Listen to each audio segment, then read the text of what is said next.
الحمد لله الحنان المنان الذي خلق الإنسان وعلمه البيان والصلاة والسلام على رسوله سيد الإنس والجان وعلى آله وأصحابه ذوي الخير والإحسان أما بعد فأعوذ بالله من الشيطان الرجيم بسم الله الرحمن الرحيم لقد كان لكم في رسول الله أسوة حسنة لمن كان يرجو الله واليوم الآخر وذكر الله كثيرا صدق الله مولانا العظيم۔ بارگاہ رسالت معاب صلی اللہ تعالیٰ علیہ وسلم میں درود پاک کا ہدیہ پیش کریں۔ اللہم صلی علی سیدنا و مولانا محمد معدن الجود والکرم وآلہ واصحابہ الکرام وابنہ الکریم وبارک وسلم صلاة دائمة سرمدا ابدا۔ عزیزان گرامی وقار، ایک لمبے عرصے کے بعد دوبارہ ہم جمعہ کا جو سلسلہ تھا سیرت مصطفیٰ صلی اللہ تعالیٰ علیہ وسلم کے عنوان سے، اس کو ہم آگے بڑھانے جا رہے ہیں۔ نبی کریم صلی اللہ تعالیٰ علیہ وسلم کی زندگی پاک سارے انسانوں کے لیے مشعل راہ ہے، ہدایت کا راستہ ہے۔ قرآن کہتا ہے کہ رسول اللہ کی زندگی میں تمہارے لیے بہترین نمونہ ہے۔ عمل کرنے کے لیے زندگی میں تمہارے لیے اگر کوئی آئیڈیل ہے تو وہ میرے آقا صلی اللہ علیہ وسلم کی ذات پاک ہے۔ اسی لیے سیرت کا سننا اور پڑھنا ہر مسلمان کے لیے ضروری ہے۔ جب مسلمان اپنے نبی کی زندگی سے واقف ہوگا تب ان کی زندگی پر چل سکے گا۔ جب جانتا ہی نہیں ہے اور حضور پاک صلی اللہ علیہ وسلم کا نام صرف نعروں میں استعمال کرتا ہے اور صرف محبت کے لیے زبانی استعمال کرتا ہے تو پھر وہ عملی زندگی میں عمل نہیں کر سکتا۔ بہرحال تاریخ کے ان گوشوں کو سننا اور سمجھنا ضروری ہے جو میرے آقا صلی اللہ علیہ وسلم کی زندگی میں پیش آئے، تاکہ مخالفین اسلام کی طرف سے پیش کیے گئے اعتراضات سے تمہارے دل کے اندر شک و شبہ بھی نہیں آنا چاہیے۔ حضور کی ذات کو لے کر کے آج پوری دنیا میں جس طرح یہ کیچڑ اچھالنے کی کوشش کر رہے ہیں، حقیقت کیا ہے مسلمان کو خود کو پڑھا ہوا ہونا چاہیے۔ ہم سیرت کے بیان کو لے کر چل رہے تھے، 7ویں ہجری تک کا بیان میں نے آپ کے سامنے رکھا، جس میں جنگ خیبر تک ہوئی ہے۔ کئی جنگیں ہوئی ہیں مسلسل۔ 10 سال کے اندر حضور پاک صلی اللہ علیہ وسلم جو ہجرت کر کے مدینہ طیبہ تشریف لے گئے، اور 10 سال تک وہاں پر اتنی جنگیں ہوئیں کہ جن میں 17 جنگوں میں تو خود رسول پاک صلی اللہ علیہ وسلم تشریف لے گئے ہیں۔ 10 سال کے اندر 17 جنگیں، یعنی 6 مہینے کا بھی وقت نہیں ملتا ہوگا۔ اور اس کے علاوہ اور بہت ساری جنگیں ہوئیں جس میں حضور تشریف نہیں لے گئے، ان کی تعداد بہت زیادہ ہے۔ 10 سال کے اندر کی بات کر رہا ہوں۔ تو اس کا مطلب یہ ہوا کہ یہ مدنی زندگی جو ہے مکمل یہ جنگوں سے گھری ہوئی تھی، اس کے باوجود بھی پوری دنیا میں اسلام کو پھیلانے میں یہ مدنی زندگی کا ہی سب سے بڑا رول ہے، سب سے بڑا کردار ہے۔ مدینہ طیبہ آنے کے بعد اسلام کی اسٹیبلشمنٹ، حکومت قائم ہوئی، مرکز بنا۔ آج ہم عرض کرتے ہیں 8ویں ہجری جب تھی، حضور پاک صلی اللہ علیہ وسلم کی ہجرت کا 8واں سال تھا۔ 10 سال ہیں پورے ہجرت کے، جس میں 8واں سال تھا۔ یہ بھی تقریباً جنگوں میں گھرا، لیکن ان میں 2 بڑی جنگیں مشہور ہیں، ایک جنگ موتا اور دوسرے فتح مکہ۔ یہ دونوں تاریخ کے بہت اہم باب ہیں۔ موتا ایک جگہ کا نام ہے، آج یہ جارڈن کے علاقے میں آتا ہے۔ جارڈن جس کو عربی میں اردن کہا جاتا ہے، انگلش میں جارڈن، اس کا ایک حصہ ہے موتا۔ وہاں یہ جنگ ہوئی تھی، اسی لیے اس کو جنگ موتا کہتے ہیں۔ وجہ کیا تھی؟ یہ مسلمانوں کے متعلق جو بات پھیلائی جاتی ہے نا، اس کو غور سے سنیں۔ ایسا نہیں ہے کہ جگہ جگہ مسلمان زبردستی جنگ چھیڑنے کے لیے جاتے تھے یا جنگ کرتے تھے، ایسا نہیں ہے، بلکہ کوئی نہ کوئی اس کے پیچھے سبب ہے، کوئی نہ کوئی وجہ ہے۔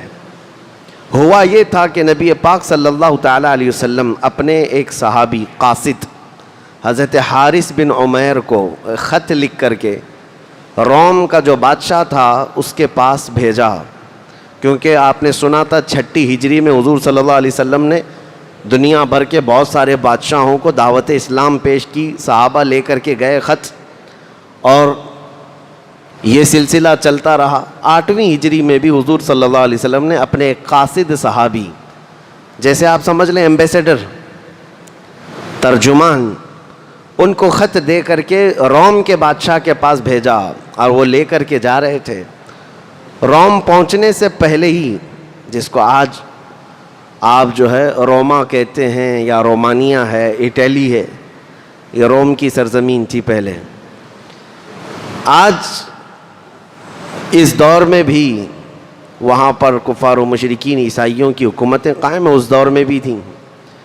روم میں جو قیصر روم ہوا کرتا تھا، اس کے پاس خط لے کر کے جا رہے تھے حضرت حارث بن عمیر، لیکن بیچ راستے میں ایک جگہ آتی ہے بلقا، وہاں ایک چھوٹا اور بادشاہ تھا جو روم کے بادشاہ کا ٹیکس دینے والا، یا اس کا باج گزار جس کو کہتے ہیں، اس کا نائب تھا۔ اس نے بیچ میں اس صحابی کو پکڑ کر رسیوں سے باندھ دیا۔ حضور پاک صلی اللہ علیہ وسلم کے قاصد صحابی ہیں، کسی بھی قاصد کے ساتھ چھیڑ چھاڑ کرنا گویا کہ پوری قوم کے ساتھ چھیڑنا ہے۔ مثال کے طور پر اگر ہمارے ملک کا ایمبیسیڈر کسی دوسری کنٹری میں ہے اور اس ایمبیسیڈر کو مارا گیا، تو اس کا مطلب ہے پورے حکومت کو للکارا گیا ہے، کیونکہ وہ حکومت کی طرف سے نمائندہ ہوتا ہے۔ رسول پاک صلی اللہ علیہ وسلم کے صحابی کو اس بلقا کے بادشاہ نے رسیوں میں باندھا اور نہایت ہی بے دردی کے ساتھ اس صحابی کا قتل کیا۔ بیچ راستے میں وہ قتل ہو گئے ہیں حضرت حارث بن عمیر۔ اس دردناک واقعے کی خبر جب مدینہ طیبہ پہنچی، نبی پاک صلی اللہ تعالیٰ علیہ وسلم کو بہت غم ہوا، لیکن اب یہاں پر کرنے کا کیا معاملہ تھا سنیں۔ کسی قاصد کو قتل کر دینا، مار دینا، یہ ہلکا کام نہیں تھا، آسان نہیں تھا۔ نبی پاک صلی اللہ تعالیٰ علیہ وسلم کے اخلاق نبوت سے یہی آپ کو سمجھنا چاہیے کہ قوم کے ایک فرد کو مارنا قوم کو مارنے کے برابر ہے۔ نبی پاک صلی اللہ علیہ وسلم نے سارے صحابہ سے فرمایا کہ یہ نہایت ہی غلط ہے، دستور کے بھی خلاف ہے، پوری دنیا میں ایسا دستور نہیں پایا جاتا، کسی کے قاصد کے ساتھ کچھ نہیں کیا جاتا۔ جنگوں میں لڑائیاں ہوتی ہیں لیکن قاصد کے ساتھ کوئی برا عمل نہیں کیا جاتا۔ حضور پاک صلی اللہ علیہ وسلم کے پاس کتنے کافر مشرکین کے، کفار و مشرکین کے قاصد آتے تھے، لیکن کبھی ان کو ہاتھ تک نہیں لگایا گیا۔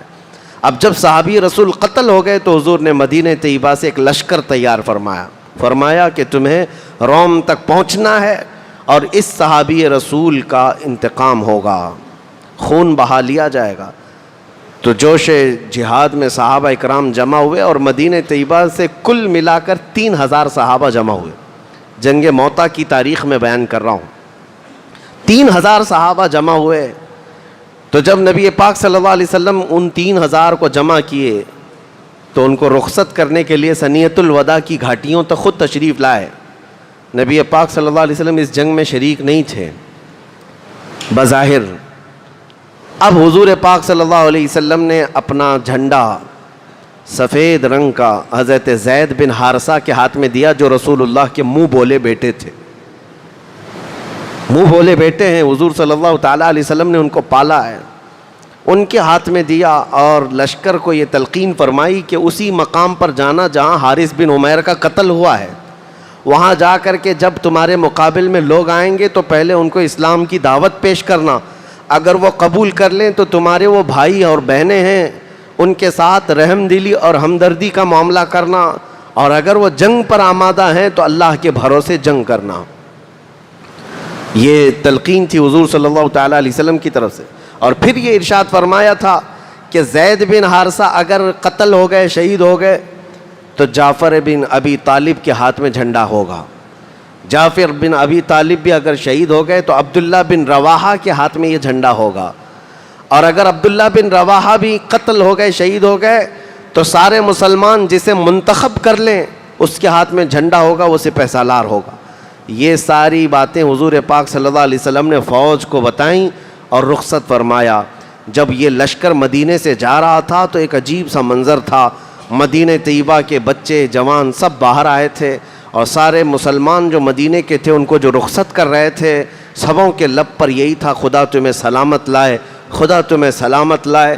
یہ 3000 لشکریوں کا ایک جم غفیر جو روم کی طرف نکلا تھا، 3000 سپاہیوں کا لشکر جب روم کی طرف نکلا تو مقام بلقا ابھی آیا نہیں تھا جہاں پر حضرت حارث بن عمیر کی شہادت ہوئی، لیکن اچانک انہوں نے دیکھا کہ روم کا بادشاہ خود فوج اتنی بڑی لے کر کے ان کے مقابل میں آ گیا ہے۔ وہ فوج چھوٹی موٹی نہیں بلکہ 1,00,000 کی فوج لے کر کے آ گیا۔ ادھر 3000 صحابہ تھے رسول اللہ کے، اور ان کے پورے خیال میں یہ نہیں تھا کہ اتنی بڑی فوج سامنے آنے والی ہے۔ اور جب روم کا وہ بادشاہ 1,00,000 کی فوج لے کر چل پڑا تو حضرت زید بن حارثہ کو یہ خبر دی گئی جو سپہ سالار تھے، تو لشکر میں یہ بات پھیل گئی تو سارے لوگ جمع ہوئے اور ایک جگہ پر پڑاؤ کر لیا اور کہا ہم اس واقعے کی خبر رسول اللہ صلی اللہ علیہ وسلم تک پہنچاتے ہیں، مدینہ طیبہ وہاں سے جو خبر آئے گی اس پر عمل کرتے ہیں۔ لیکن حضرت عبداللہ بن رواحہ ایک ایسے صحابی ہیں، انہوں نے آگے بڑھ کر کے کہا اللہ کے رسول نے ہمیں بھیج دیا ہے، رسول اللہ نے اپنا جھنڈا ہمارے ہاتھ میں دے کر کے بھیجا ہے۔ اے زید بن حارثہ، ہمارا مقصد نہ فتح حاصل کرنا ہے، ہمارا مقصد نہ مال غنیمت حاصل کرنا ہے، ہمارا مقصد تو شہادت حاصل کرنا ہے۔ وہ تو اس طرح سے بھی ہو جائے گی، شہادت ہے مطلوب و مقصود مومن، نہ مال غنیمت نہ کشور کشائی۔ حضرت عبداللہ بن رواحہ کی تقریر سے جتنے صحابہ تھے سب کے سب تیار ہوئے اور کہا 1,00,000 کیا اس سے زیادہ بھی آنے دیں، ہم یہاں سے اب پیچھے کی طرف واپس نہ جائیں گے۔ وہ کیسا مضبوط ایمان تھا، جن 3000 صحابہ کی بات کر رہا ہوں، جنگ موطا میں صرف 3000 صحابہ ہیں اور 1,00,000 کی فوج آ رہی ہے، مقابلہ ہو سکتا ہے؟ کتنے گنا زیادہ ہے، کمپیریزن ہو ہی نہیں سکتا۔ اب یہ صحابہ اکرام آگے بڑھتے گئے، اچانک وہ فوج آ گئی 1,00,000 کی فوج۔ اب جب ان کا آمنا سامنا ہوا، ایک میدان جہاں موطا کا علاقہ ہے وہاں پر یہ لوگ رک گئے۔ عزیزان گرامی وقار، اب اس میں صحابہ اکرام کی جواں مردی دیکھنے کا منظر ہے۔ حضرت زید بن حارثہ جھنڈا لیے ہوئے تھے اور انہوں نے گھوڑے پر بیٹھ کر کے پوری 1,00,000 فوج کو مخاطب کر کے فرمایا کہ میں تمہیں اسلام کی دعوت دیتا ہوں، رسول اللہ صلی اللہ تعالیٰ علیہ وسلم کے دامن رحمت میں آنے کی دعوت دیتا ہوں۔ ان میں سے کسی کافر نے قبول نہیں کیا بلکہ تیروں سے اور تلواروں سے جواب دیا۔ جب وہاں سے تیر برسنے لگے، حضرت زید بن حارثہ نے کہا کہ اب ان کے ساتھ جنگ کی شروعات ہوگی جیسے میرے آقا نے حکم فرمایا۔ یہ اتنے ہی صحابہ تھے اور رن ٹوٹ پڑا، یعنی پورے جنگ کا میدان گھمسان کا۔ یہ صحابہ اپنے گھوڑوں سے اتر کر پیادہ چلنے لگے اور ان فوج کے اتنے بڑے ٹکڑیوں میں داخل ہونے لگے۔ صحابہ کے اندر وہ جوش تھا، جب ظاہر سی بات ہے جس کو شہادت ہی حاصل کرنا ہو، جسے اللہ کا قرب ہی حاصل کرنا ہو، جان بچانے کی فکر ہی نہ ہو، تو پھر ان کو کوئی طاقت روک بھی نہیں سکتی۔ یہ رسول اللہ صلی اللہ علیہ وسلم کے پروانے ایسے ٹوٹ پڑے کہ اس فوج میں پہلے تو ایسی کہ زرق برق وردیاں تھیں، وہ ہتھیاروں سے لیس فوج تھی، روم کی بڑی مضبوط فوج۔ حضرت زید بن حارثہ جیسے ہی آگے گئے، ان کو نہایت ہی بے دردی کے ساتھ رومی فوج نے قتل کر ڈالا۔ حضرت زید بن حارثہ یہ رسول اللہ صلی اللہ علیہ وسلم کے منہ بولے بیٹے ہیں، وہ میدان جنگ میں شہید ہو گئے۔ اتنا تیروں سے برچھیوں سے انہیں زخمی کر دیا گیا تھا کہ وہ اٹھ نہ سکے، اور ان کے گرنے سے پہلے ہی حضرت جعفر بن ابی طالب اپنے ہاتھ میں جھنڈا لے لی۔ یہ جعفر بن ابی طالب کون ہے؟ یہ مولا علی کرم اللہ وجہہ الکریم کے سگے بھائی ہیں، حیدر کرار کے بھائی ہیں، رسول اللہ صلی اللہ تعالیٰ علیہ وسلم کے چچیرے بھائی ہیں۔ انہوں نے ہاتھ میں جھنڈا لے لیا اور آگے بڑھتے رہے، اور جیسے ہی انہوں نے ایک نعرہ دیا اپنی فوج میں اور جوش آیا۔ حضرت جعفر طیار آگے بڑھے ہی تھے کہ رومی فوجیوں نے حضرت جعفر بن ابی طالب کو بیچ میں سے ایسا کاٹ دیا کہ ان کا جسم آدھا آدھا ہو گیا۔ حضرت جعفر بن ابی طالب 2 ٹکڑوں میں شہید ہو گئے، اور اس سے پہلے ان کے اوپر اتنے تیر مارے گئے تھے کہ صحابہ کہتے ہیں، بخاری شریف کی حدیث ہے، جب حضرت جعفر بن ابی طالب کی لاش زمین پر گری تھی تو ہم نے ان کے جسم کو اٹھایا اور گنا تھا تو ٹوٹل 90 زخم ان کے جسم میں موجود تھے، 90 تیر لگے ہوئے تھے۔ 90 تیر لگنے کے بعد ان کے دونوں ہاتھ کاٹ دیے گئے تھے۔ حضرت جعفر کے دونوں ہاتھ کاٹ دیے گئے تھے کیونکہ انہوں نے جھنڈا سنبھالا ہوا تھا، علم سنبھالا ہوا تھا. جھنڈا گر جانے کا مطلب ہے کہ مسلمانوں کا وقار، ان کی عزت گر گئی. لیکن حضرت جعفر بن ابی طالب نے جب ایک ہاتھ کاٹا گیا تو بائیں ہاتھ سے جھنڈا سنبھالا، دوسرا ہاتھ کاٹا گیا تو آپ نے منہ میں جھنڈے کو پکڑا تھا، اور فوراً ہی حضرت عبداللہ بن رواحہ نے جھنڈا تھام لیا. جب حضرت جعفر بن ابی طالب کی لاش زمین پر آ گری، 2 صحابہ شہید ہوئے جو سپہ سالار تھے، تیسرے عبداللہ بن رواحہ تھے. یہ جنگ اتنی گھمسان کی ہے، اس کو بیان کرنا بہت آسان نہیں ہے. جنگ موتا ہے، ایک طرف 1 لاکھ کی دندناتی ہوئی فوج اور دوسری طرف 3000 صحابہ جو چل کر کے مدینے سے اتنی دور آئے ہیں. جارڈن کا علاقہ 1000 کلومیٹر سے زیادہ کا فاصلہ ہے مدینہ طیبہ سے. جارڈن جنگ موتا جہاں ہوئی ہے، حضرت عبداللہ بن رواحہ جیسی میدان میں اترے، ان کے سگے بھائی ہیں میدان میں، وہ کہتے ہیں ہمیں معلوم تھا کہ اس فوج میں کھانے پینے کی بھی قلت ایسی تھی کہ آج میرے بھائی عبداللہ بن رواحہ جھنڈا تو اٹھائے ہیں لیکن پچھلے 2 دنوں سے ان کی حلق میں ایک لقمہ بھی نہیں گیا ہے. انہوں نے بھنے ہوئے گوشت کا ایک ٹکڑا اپنے پاس سنبھالا ہوا تھا. وہ حضرت عبداللہ بن رواحہ کے پاس آئے، کہا آپ جھنڈا اٹھائے ہیں، بڑی ذمہ داری ہے، تھوڑا کچھ کھا لیں. حضرت عبداللہ بن رواحہ ابھی کھانے کے لیے منہ میں لگائے تھے کہ تیر اتنے آپ کے اوپر آ گئے کہ آپ کا منہ پورا چھلنی ہو گیا، چہرہ بھی. اٹھ پڑے اور فوج کو لے کر کے آگے نکل پڑے. زیادہ دیر تک آگے نہ جا سکے، حضرت عبداللہ بن رواحہ بھی میدان میں شہید کر دیے گئے. یہ 3 سپہ سالار صحابہ ہیں رسول اللہ کے، اس میدان موتا میں نہایت ہی بے دردی کے ساتھ قتل کیے گئے، شہید کیے گئے ہیں. اب مسلمانوں میں جو بچے ہوئے صحابہ تھے 3000 کی تعداد ہے، ایک عجیب سی کشمکش تھی کہ ہمارا سپہ سالار کون ہے، ہم کس کو جھنڈا دیں گے. یہ پہلا موقع تھا صحابہ اکرام نے آپس میں منتخب کیا اور سبوں کی زبان سے ایک نعرہ تھا کہ اب جھنڈا اگر کسی کے ہاتھ میں دیں گے تو وہ خالد بن ولید کے ہاتھ میں ہوگا. یہ سیف اللہ المسلول حضرت خالد بن ولید کے ہاتھ میں جھنڈا آیا. اور اس کے بعد حضرت خالد بن ولید جب میدان میں اترے ہیں، تاریخ میں آج بھی یہ رقم ہے، اس جنگ موتا میں 9 تلواریں آپ کے ہاتھ سے ٹوٹی تھیں. ایک تلوار ٹوٹتی دوسری اٹھاتے. ان کی تلوار کا وزن 35 کلو کا ہوا کرتا تھا، کوئی 40 کلو کا بھالا ہوا کرتا تھا. یہ تلواریں ٹوٹنے کا مطلب ہے کوئی بلہ اور بیٹ نہیں ہے. تلواریں حضرت خالد بن ولید کے ہاتھ سے 9 تلواریں ٹوٹیں. اور عین دوپہر کے وقت حضرت خالد بن ولید، ان کی جو جنگی مہارت تھی، ان کو جو جنگ کے نقشے معلوم تھے، اس اعتبار سے 3000 صحابہ کو ایسے بکھیر دیا کہ 1 لاکھ رومی فوجی میرے آقا صلی اللہ علیہ وسلم کے ان پروانوں کا مقابلہ نہ کر سکے. وہ میدان سے پیچھے ہٹنے لگ گئے. تاریخ میں عیسائیوں نے لکھا ہے، ہم نے پہلی مرتبہ ایسی تاریخ پڑھی ہے کہ 1 لاکھ کی فوج میدان سے پیچھے آنے میں ہی عافیت سمجھ رہی ہے، اس لیے کہ حضرت خالد بن ولید نے صرف 3000 صحابہ کو ایسے ٹکڑیوں میں بانٹ کر کے رکھا تھا مقابلے کے لیے کہ وہ 1 لاکھ کا جتھا بھی ان کا مقابلہ کرنے سے عاجز آ گیا تھا. شام سے پہلے یہ رومی فوجیوں کے بادشاہ کی طرف سے اعلان ہوا کہ میدان خالی کر دیا جائے، پیچھے ہٹ جائے، اس لیے کہ قتل زیادہ ہو سکتا ہے. حضرت خالد بن ولید کے ہاتھ میں یہ علم آنے کے بعد جانتے ہیں شام سے پہلے یہ جنگ موتا کو آپ نے فتح کر لیا اور 3000 صحابہ کو صحیح سلامت واپس میدان سے نکال لیا. اس پوری جنگ میں حیرت کی بات یہ ہے 1 لاکھ رومی فوجیوں نے مل کر کے جو رسول اللہ صلی اللہ علیہ وسلم کے چہتے صحابہ کو قتل بھی کیا ہے تو ٹوٹل تعداد 12 صحابہ کی تھی. 12 صحابہ قتل ہوئے تھے، شہید ہوئے تھے، جن کے مزارات آج بھی جنگ موتا میں ہیں. 1 لاکھ فوج نے مل کر کے 3000 پر حملہ کیا ہے، لیکن شہید کتنے ہوئے؟ صرف 12 لوگ ہوئے. لیکن حضرت خالد بن ولید کے ہاتھوں سے ہی 1 نہیں 2 نہیں 70 سے زیادہ مارے گئے ہیں رومی، اور کئی لوگ قتل ہوئے ان مسلمانوں کے ہاتھ سے.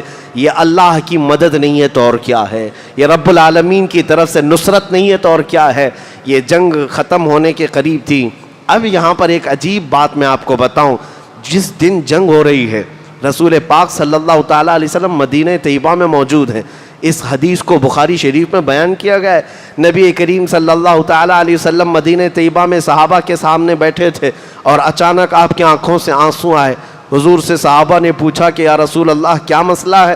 حضور فرما رہے ہیں میں یہیں سے جنگ موتا کو ملاحظہ کر رہا ہوں، مدینے میں بیٹھ کر جنگ موتا کو ملاحظہ کر رہا ہوں۔ حضور پاک صلی اللہ تعالیٰ علیہ وسلم فرماتے ہیں میرا زید بن حارثہ شہید ہو گیا ہے، اسے رومیوں نے قتل کر ڈالا ہے، اب جھنڈا جعفر بن ابی طالب کے ہاتھ میں ہے۔ تھوڑی دیر کے بعد حضور صلی اللہ علیہ وسلم مدینہ طیبہ میں بیٹھ کر فرماتے ہیں اب جھنڈا جعفر بن ابی طالب کے ہاتھ سے بھی نکل گیا، کافروں نے ان کے جسم کے 2 ٹکڑے کر دیے ہیں، عبداللہ بن رواحہ نے جھنڈا سنبھال لیا ہے۔ تھوڑی دیر کے بعد رسول کریم صلی اللہ تعالیٰ علیہ وسلم بیان کرتے ہوئے ارشاد فرماتے ہیں عبداللہ بن رواحہ بھی شہید ہو گئے، اب مسلمانوں کو اختیار میں نے دیا تھا صحابہ کو کہ جسے چاہو اپنا امیر منتخب کر لینا، سپہ سالار بنا لینا۔ حضور صلی اللہ تعالیٰ علیہ وسلم فرماتے ہیں میرے صحابہ بالکل حق راستے پر ہیں، انہوں نے چنا ہے تو ایسے کو چنا ہے جو اللہ کی تلواروں میں سے ایک تلوار ہے، خالد بن ولید کو چنا ہے۔ یہ کون بیان کر رہا ہے؟ میرے مصطفیٰ کریم صلی اللہ علیہ وسلم مدینے میں بیٹھ کر کے بیان کر رہے ہیں۔ اور جنگ کہاں ہو رہی ہے؟ جنگ موتا جارڈن کے علاقے میں ہو رہی ہے۔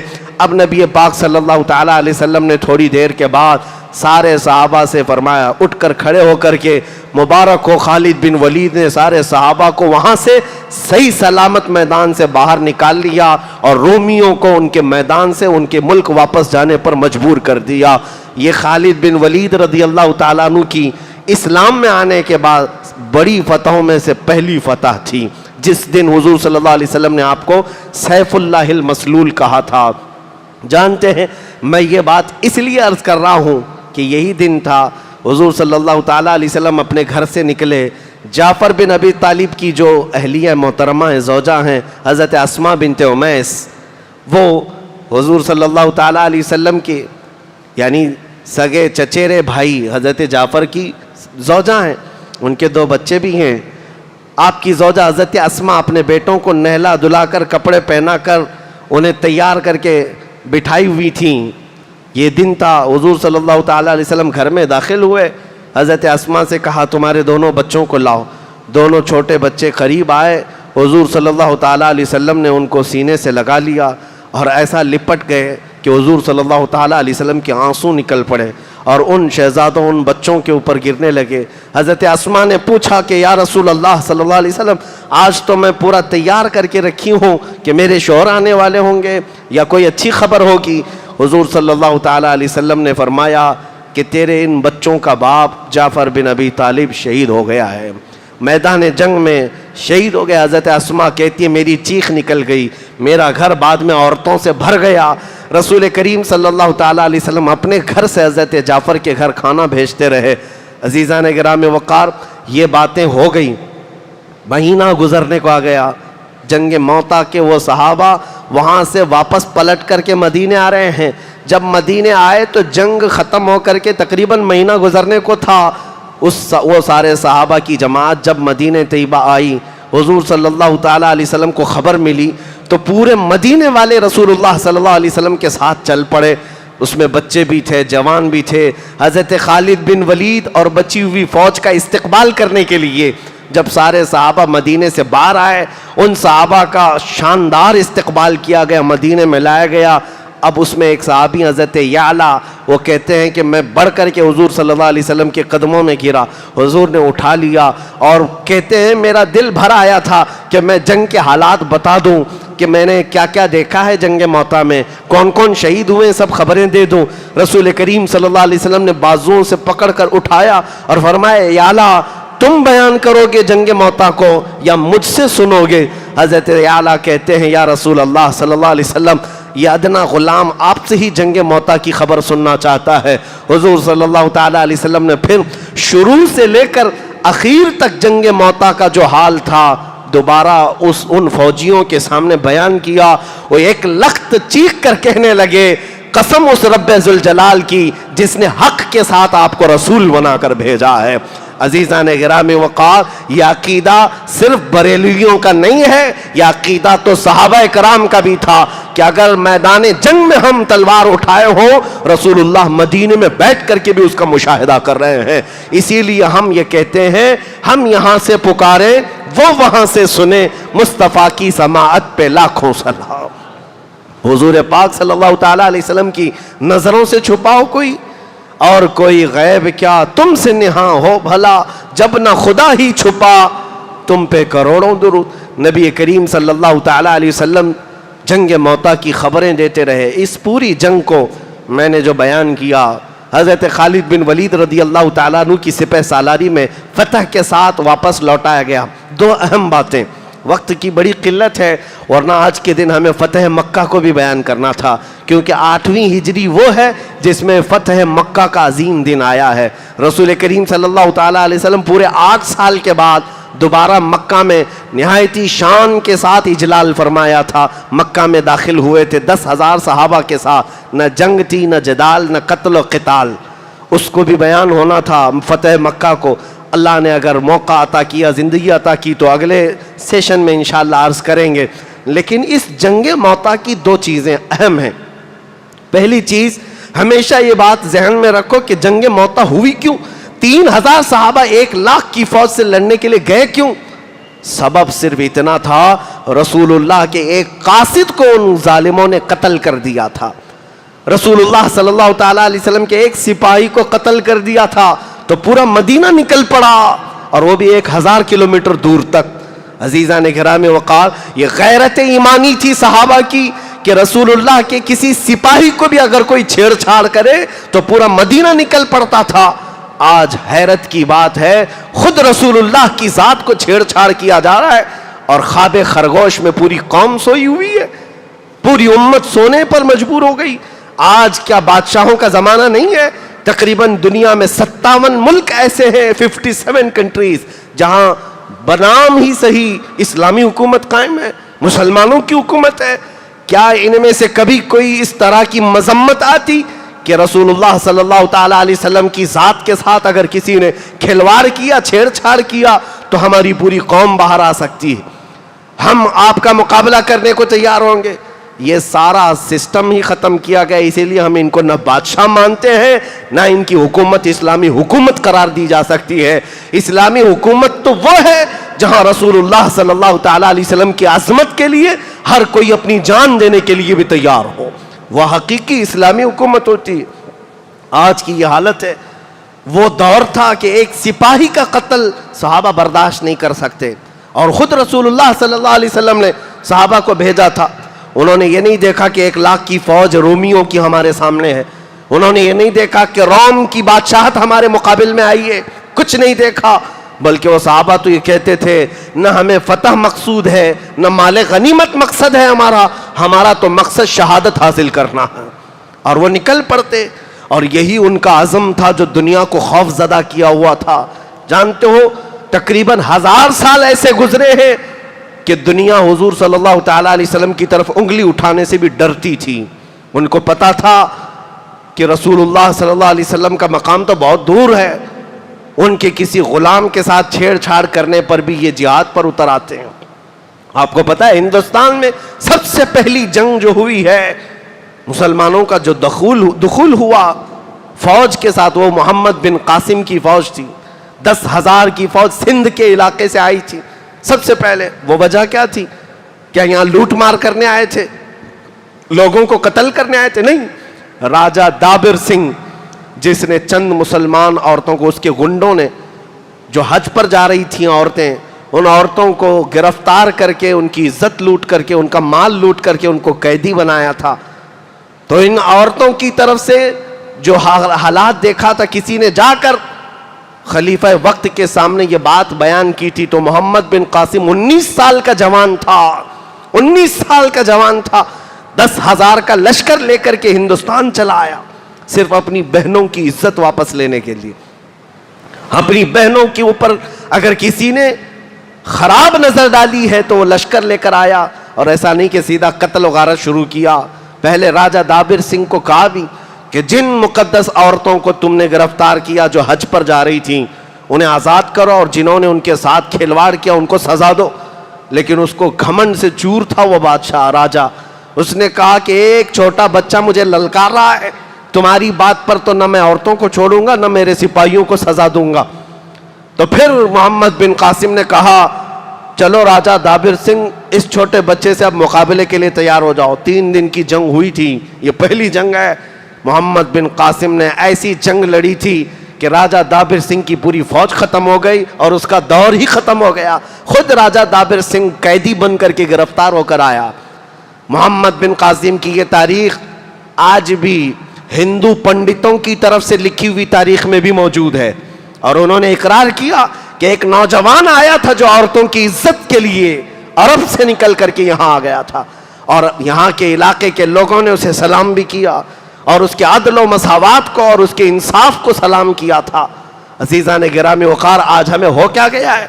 ہم تو نکڑوں پر بیٹھ کر کے اپنی بہنوں کی عزت لوٹتے ہوئے ویڈیوز دیکھ دیکھ کر کے شیئر کرتے رہتے ہیں. حالات اس قدر گمبھیر ہو گئے, جگہ جگہ کے تھک چکے ہیں تمہیں یہ ہنگامے. نشاط لذت خواب گراں بدل ڈالو. فلسطین کے بچے آج چیختے رہتے ہیں لیکن حکومتیں خواب خرگوش میں ہیں. آج وہ رسول اللہ کے صحابہ کا دور تھا, ایک صحابی کا قتل ہو جاتا 1000 کلومیٹر دور, پورا مدینہ مقابلے کے لیے چلا جاتا. آج ملک شام کے 50 لاکھ لوگوں کو بے گھر کر دیا گیا ہے, 10 لاکھ بچے مر چکے. عراق میں حالت یہ ہے, پچھلے 20 سالوں سے لوگوں کے گھروں میں جنازہ اٹھانے کے لیے لوگ نہیں ہوتے. پورے کھیلنے کے میدان جو فٹ بال کے میدان تھے وہ قبروں سے بھر گئے ہیں. 10 سال کے اندر قبروں سے میدان بھر گئے. یہ موت کا تماشا عام کر دیا گیا, لیکن صرف اور صرف ٹارگٹ مسلمانوں کے ملکوں میں ہے. عزیزان گرامی, یورپ اپنی ترقیوں میں موج مستی کر رہا ہے.